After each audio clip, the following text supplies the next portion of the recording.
Well, today is October 17th, Friday. I hope you are doing well. Today is your weekly rate update, market update.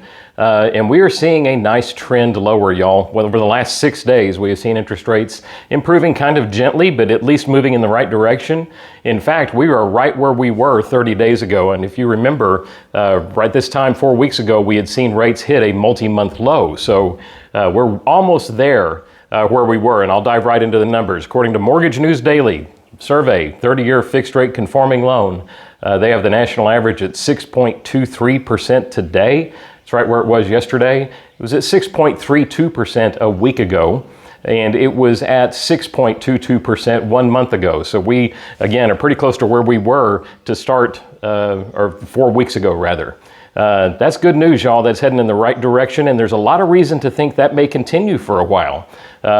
Starting with the Fed statement this week that indicated that they are going to be slowing the runoff of fixed income securities that they are holding on their balance sheet. As we have said on this video many times, a lot of folks are under the impression that China and foreign powers are the largest holder of U.S. debt. By far, they are not. The largest holder of U.S. debt is, in fact, the Federal Reserve. And when the Federal Reserve unwinds its balance sheet, what they essentially are doing is allowing those bonds to mature or outright be sold. And when that happens, y'all, the supply of bonds on the marketplace increases, and supply and demand rules in all things from an economic standpoint, including fixed income securities. So when there's a lot of bonds on the market, you see the prices come down, and you see the yields paid on those bonds, which are our interest rates, go up. So it's a good thing when the Fed says that they are slowing the runoff of their balance sheet. That means that the supply is going to be less than the market was anticipating. That's put a bit of a bid in the bond market. It's one of the primary reasons you've seen rates improve over the last week, is just from the Fed's statement that they are going to be materially aiding the supply and demand curve associated with fixed income securities to pressure rates lower. That's good news, y'all. Again, as we said on prior videos about the last Fed cut, it was a bit of a hollow cut because the Fed immediately came out and said, hey, don't interpret this as a return of quantitative easing. Don't interpret this as a change in Fed focus. This is just to accommodate some changes we're seeing in the labor market. Well, the statements this week from the Fed are indicating that we're changing direction a bit, right? They are seeing weakness in the labor markets continuing. There's also reason to believe we're going to get pretty tame reads on inflation. And that brings us to the next topic. Next week, we get CPI on Wednesday, we get PPI on Thursday. With energy prices, gasoline in particular, being down, you got to go back to 2020 to find gas prices as low as they are today.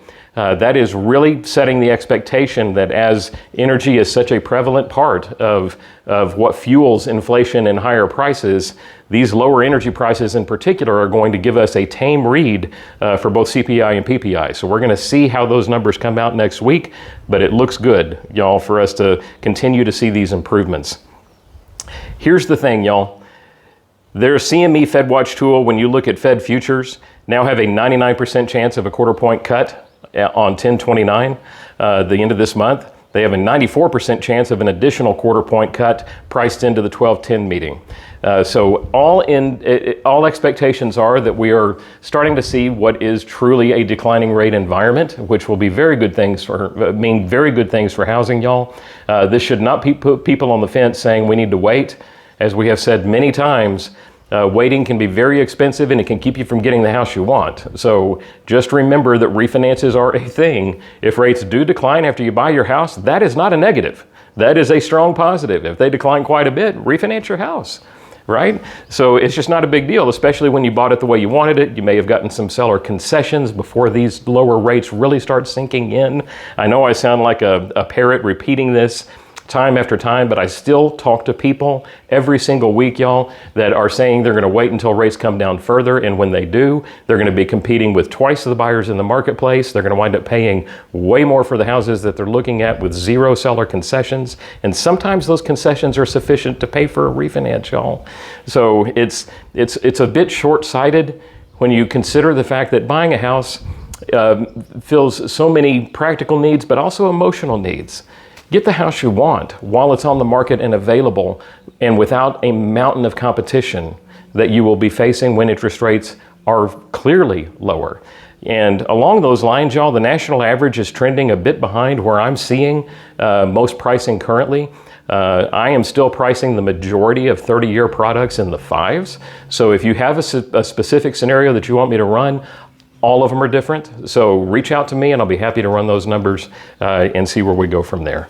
In any event, always blessed to have your referrals. Stay blessed, stay safe. We will talk to you next week.